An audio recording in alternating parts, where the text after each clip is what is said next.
بسم الله الرحمن الرحيم. ياسين والقرآن الحكيم إنك لمن المرسلين على صراط مستقيم تنزيل العزيز الرحيم لتنذر قوما ما أنذر آباؤهم فهم غافلون لقد حق القول على أكثرهم فهم لا يؤمنون إنا جعلنا في أعناقهم أغلالا فهي إلى الأذقان فهم مقمحون وجعلنا من بين أيديهم سدا ومن خلفهم سدا فأغشيناهم فهم لا يبصرون وسواء عليهم أأنذرتهم أم لم تنذرهم لا يؤمنون إنما تنذر من اتبع الذكر وخشي الرحمن بالغيب فبشره بمغفرة وأجر كريم إنا نحن نحيي الموتى ونكتب ما قدموا وآثارهم وكل شيء أحصيناه في إمام مبين واضرب لهم مثلا أصحاب القرية إذ جاءها المرسلون إذ أرسلنا إليهم 2 فكذبوهما فعززنا بثالث فقالوا إنا إليكم مرسلون قالوا ما أنتم إلا بشر مثلنا وما أنزل الرحمن من شيء إن أنتم إلا تكذبون قالوا ربنا يعلم إنا إليكم لمرسلون وما علينا إلا البلاغ المبين قالوا إنا تطيرنا بكم لئن لم تنتهوا لنرجمنكم وليمسنكم منا عذاب أليم قالوا طائركم معكم أئن ذكرتم بل أنتم قوم مسرفون وجاء من أقصى المدينة رجل يسعى قال يا قوم اتبعوا المرسلين اتبعوا من لا يسألكم أجرا وهم مهتدون وما لي لا أعبد الذي فطرني وإليه ترجعون أأتخذ من دونه آلهة إن يردني الرحمن بضر لا تغن عني شفاعتهم شيئا ولا ينقذون إني إذا لفي ضلال مبين إني آمنت بربكم فاسمعون قيل ادخل الجنة قال يا ليت قومي يعلمون بما غفر لي ربي وجعلني من المكرمين وما أنزلنا على قومه من بعده من جند من السماء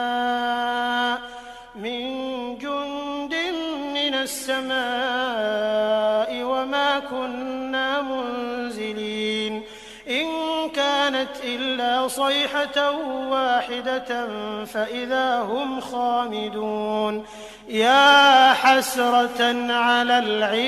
العباد ما يأتيهم من رسول إلا كانوا به يستهزئون ألم يروا كم أهلكنا قبلهم من القرون أنهم إليهم لا يرجعون وإن كل لما جميع لدينا محضرون وآية لهم الأرض الميتة أحييناها فأخرجنا منها حبا فمنه يأكلون وجعلنا فيها جنات من نخيل وأعناب وفجرنا فيها من العيون ليأكلوا من ثمره وما عملته أيديهم أفلا يشكرون سبحان الذي خلق الأزواج كلها مما تنبت الأرض ومن أنفسهم ومما لا يعلمون وآية لهم الليل نسلخ منه النهار فإذا هم مظلمون والشمس تجري لمستقر لها ذلك تقدير العزيز العليم والقمر قدرناه منازل حتى عاد كالعرجون القديم لا الشمس ينبغي لها أن تدرك القمر ولا الليل سابق النهار وكل في فلك يسبحون وآية لهم أنا حملنا ذريتهم في الفلك المشحون وخلقنا لهم من مثله ما يركبون وإن نشأ نغرقهم فلا صريخ لهم ولا هم ينقذون إلا رحمة منا ومتاعا إلى حين وإذا قيل لهم اتقوا ما بين أيديكم وما خلفكم لعلكم ترحمون وما تأتيهم من آية من آيات ربهم إلا كانوا عنها معرضين وإذا قيل لهم أنفقوا مما رزقكم الله قال الذين كفروا للذين آمنوا أنطعم من لو يشاء الله أطعمه إن أنتم إلا في ضلال مبين ويقولون متى هذا الوعد إن كنتم صادقين ما ينظرون إلا صيحة واحدة تأخذهم وهم يخصمون فلا يستطيعون توصية ولا إلى أهلهم يرجعون ونفخ في الصور فإذا هم من الأجداث إلى ربهم ينسلون قالوا يا ويلنا من بعثنا من مرقدنا هذا ما وعد الرحمن وصدق المرسلون إن كانت إلا صيحة واحدة فإذا هم جميع لدينا محضرون فاليوم لا تظلم نفس شيئا ولا تجزون إلا ما كنتم تعملون إن أصحاب الجنة اليوم في شغل فاكهون هم وأزواجهم في ظلال على الأرائك متكئون لهم فيها فاكهة ولهم ما يدعون سلام قولا من رب رحيم وامتازوا اليوم أيها المجرمون ألم أعهد إليكم يا بني آدم ألا تعبدوا الشيطان إنه لكم عدو مبين وأن اعبدوني هذا صراط مستقيم ولقد أضل منكم جبلا كثيرا أفلم تكونوا تعقلون هذه جهنم التي كنتم توعدون اصلوها اليوم بما كنتم تكفرون اليوم نختم على أفواههم وتكلمنا أيديهم وتشهد أرجلهم بما كانوا يكسبون ولو نشاء لطمسنا على أعينهم فاستبقوا الصراط فأنى يبصرون ولو نشاء لمسخناهم على مكانتهم فما استطاعوا مضيا ولا يرجعون ومن نعمره ننكسه في الخلق أفلا يعقلون وما علمناه الشعر وما ينبغي له إن هو إلا ذكر وقرآن مبين لينذر من كان حيا ويحق القول على الكافرين أولم يروا أنا خلقنا لهم مما عملت أيدينا أنعاما فهم لها مالكون وذللناها لهم فمنها ركوبهم ومنها يأكلون ولهم فيها منافع ومشارب أفلا يشكرون واتخذوا من دون الله آلهة لعلهم ينصرون لا يستطيعون نصرهم وهم لهم جند محضرون فلا يحزنك قولهم إنا نعلم ما يسرون وما يعلنون أولم ير الإنسان أنا خلقناه من نطفة فإذا هو خصيم مبين وضرب لنا مثلا ونسي خلقه قال من يحيي العظام وهي رميم قل يحييها الذي أنشأها أول مرة وهو بكل خلق عليم الذي جعل لكم من الشجر الأخضر نارا فإذا أنتم منه توقدون أوليس الذي خلق السماوات والأرض بقادر على أن يخلق مثلهم بلى وهو الخلاق العليم إنما أمره إذا أراد شيئا أن يقول له كن فيكون فسبحان الذي بيده ملكوت كل شيء وإليه ترجعون بسم الله الرحمن الرحيم الرحمن علم القرآن خلق الإنسان علمه البيان الشمس والقمر بحسبان والنجم والشجر يسجدان والسماء رفعها ووضع الميزان ألا تطغوا في الميزان وأقيموا الوزن بالقسط ولا تخسروا الميزان والأرض وضعها للأنام فيها فاكهة والنخل ذات الأكمام والحب ذو العصف والريحان فبأي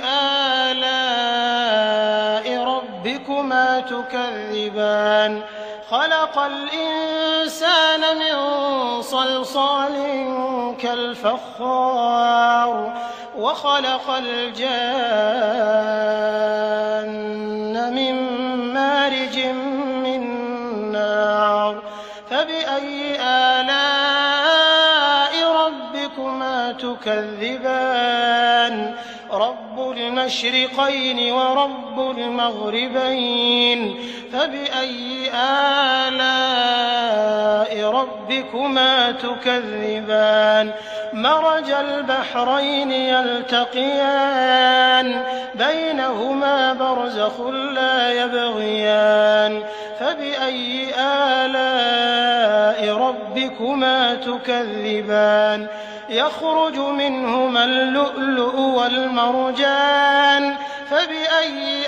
آلاء ربكما تكذبان وله الجوار المنشآت في البحر كالأعلام فبأي آلاء ربكما تكذبان كل من عليها فان ويبقى وجه ربك ذو الجلال والإكرام والإكرام فبأي آلاء ربكما تكذبان يسأله من في السماوات والأرض كل يوم هو في شأن فبأي آلاء ربكما تكذبان سنفرغ لكم أيها الثقلان فبأي آلاء ربكما تكذبان يا معشر الجن والإنس إن استطعتم أن تنفذوا من أقطار السماوات والأرض فانفذوا لا تنفذون إلا بسلطان فبأي آلاء ربكما تكذبان يرسل عليكما شواظ من نار ونحاس فلا تنتصران فبأي آلاء ربكما تكذبان فإذا انشقت السماء فكانت وردة كالدهان فبأي آلاء ربكما تكذبان فيومئذ لا يسأل عن ذنبه إنس ولا جان فبأي آلاء ربكما تكذبان يعرف المجرمون بسيماهم فيؤخذ بالنواصي والأقدام فبأي آلاء ربكما تكذبان هذه جهنم التي يكذب بها المجرمون يطوفون بينها وبين حميم آن فبأي آلاء ربكما تكذبان ولمن خاف مقام ربه جنتان فبأي آلاء ربكما تكذبان ذواتا أفنان فبأي آلاء ربكما تكذبان فيهما عينان تجريان فبأي آلاء ربكما تكذبان فيهما من كل فاكهة زوجان فبأي آلاء ربكما تكذبان متكئين على فرش بطائنها من استبرق وجنى الجنتين دان فبأي آلاء ربكما تكذبان فيهن قاصرات الطرف لم يطمثهن إنس قبلهم ولا جان فبأي آلاء ربكما تكذبان كأنهن الياقوت والمرجان فبأي آلاء ربكما تكذبان هل جزاء الإحسان إلا الإحسان فبأي آلاء ربكما تكذبان ومن دونهما جنتان فبأي آلاء ربكما تكذبان مدهامتان فبأي آلاء ربكما تكذبان فيهما عينان نضاختان فبأي آلاء ربكما ربكما تكذبان فيهما فاكهة ونخل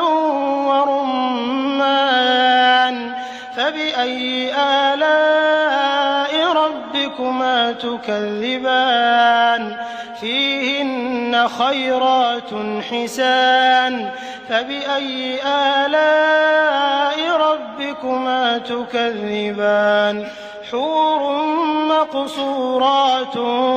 في الخيام فبأي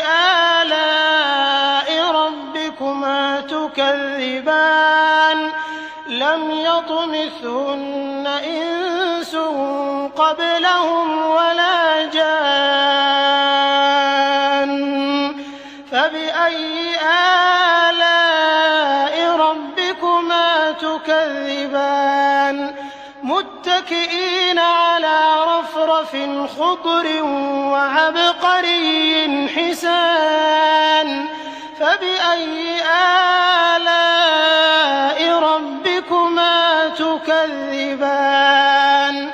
تبارك اسم ربك ذي الجلال والإكرام. بسم الله الرحمن الرحيم. ياسين والقرآن الحكيم إنك لمن المرسلين على صراط مستقيم تنزيل العزيز الرحيم لتنذر قوما ما أنذر آباؤهم فهم غافلون لقد حق القول على أكثرهم فهم لا يؤمنون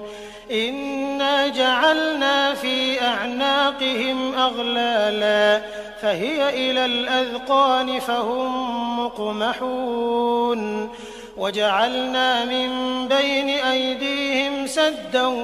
ومن خلفهم سدا فأغشيناهم فهم لا يبصرون وسواء عليهم أأنذرتهم أم لم تنذرهم لا يؤمنون إنما تنذر من اتبع الذكر وخشي الرحمن بالغيب فبشره بمغفرة وأجر كريم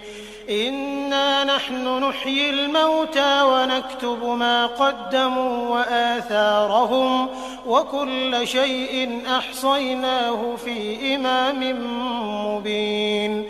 واضرب لهم مثلا أصحاب القرية إذ جاءها المرسلون إذ أرسلنا إليهم 2 فكذبوهما فعززنا بثالث فقالوا إنا إليكم مرسلون قالوا ما أنتم إلا بشر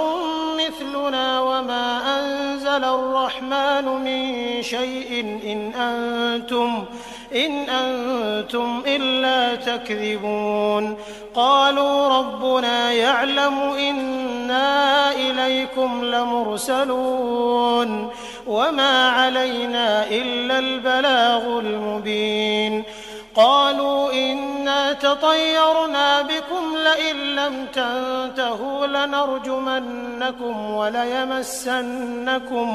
وليمسنكم منا عذاب أليم قالوا طائركم معكم أئن ذكرتم بل أنتم قوم مسرفون وجاء من أقصى المدينة رجل يسعى قال يا قوم اتبعوا المرسلين اتبعوا من لا يسألكم أجرا وهم مهتدون وما لي لا أعبد الذي فطرني وإليه ترجعون أأتخذ من دونه آلهة إن يردني الرحمن بضر لا تغن عني شفاعتهم شيئا ولا ينقذون إني إذا لفي ضلال مبين ربكم فاسمعون قيل ادخل الجنة قال يا ليت قومي يعلمون بما غفر لي ربي وجعلني من المكرمين وما أنزلنا على قومه من بعده من جند من السماء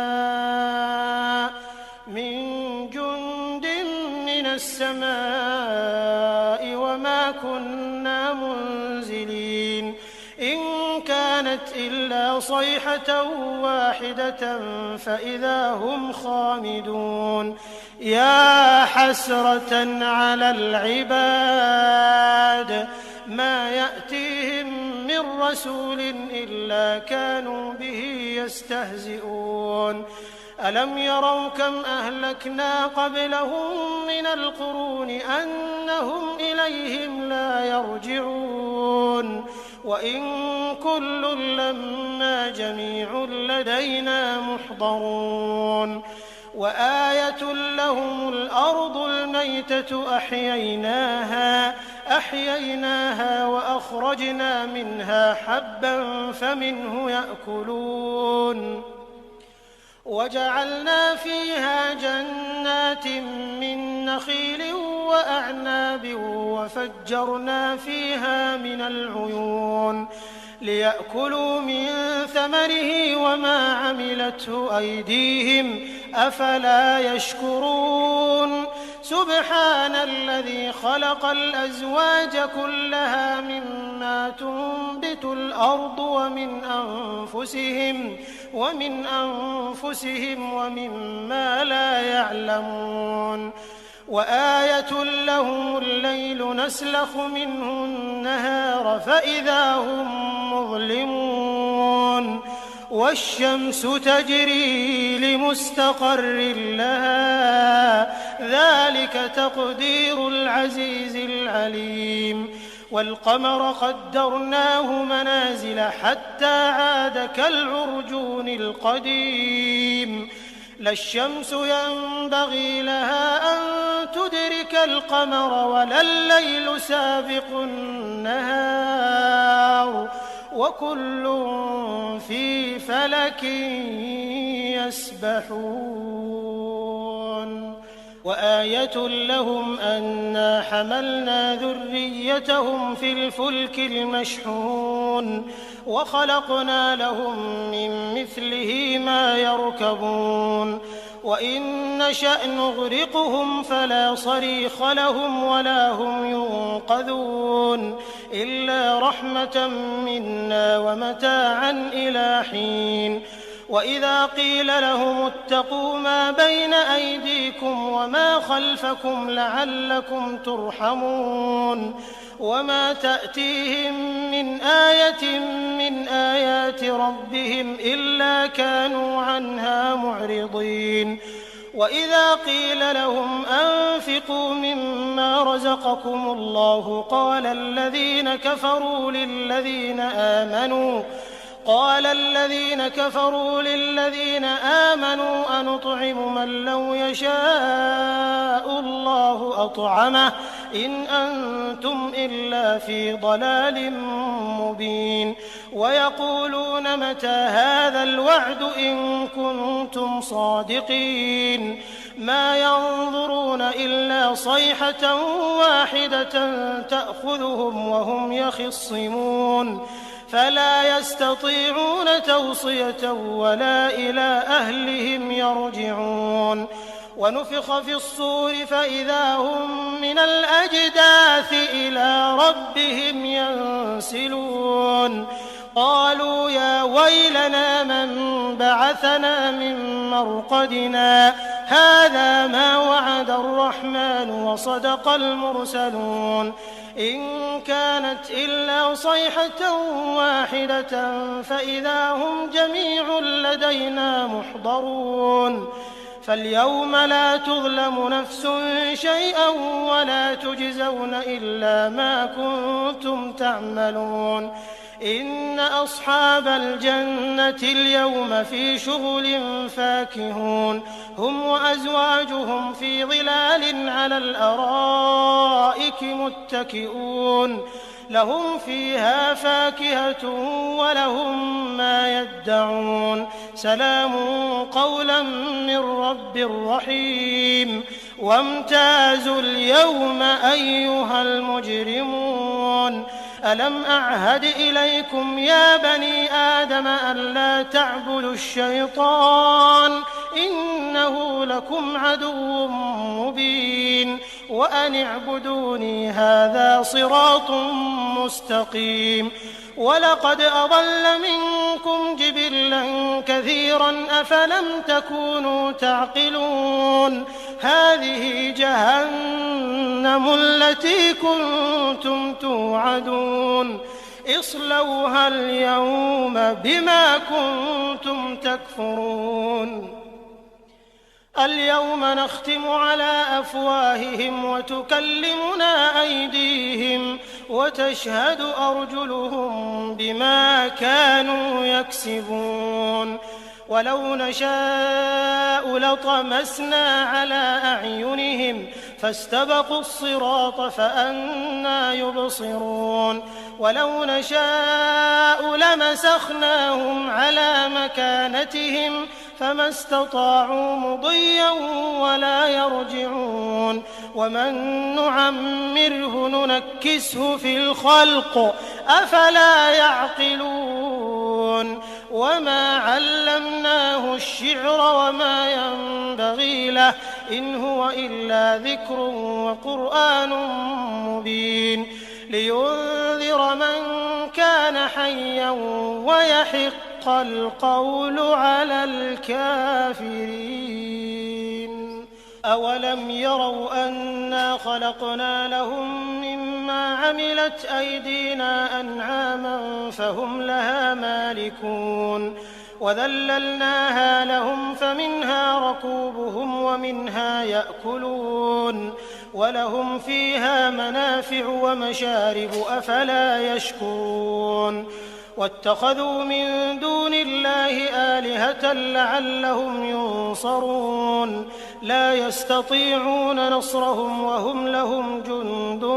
محضرون فلا يحزنك قولهم إنا نعلم ما يسرون وما يعلنون أولم ير الإنسان أنا خلقناه من نطفة فإذا هو خصيم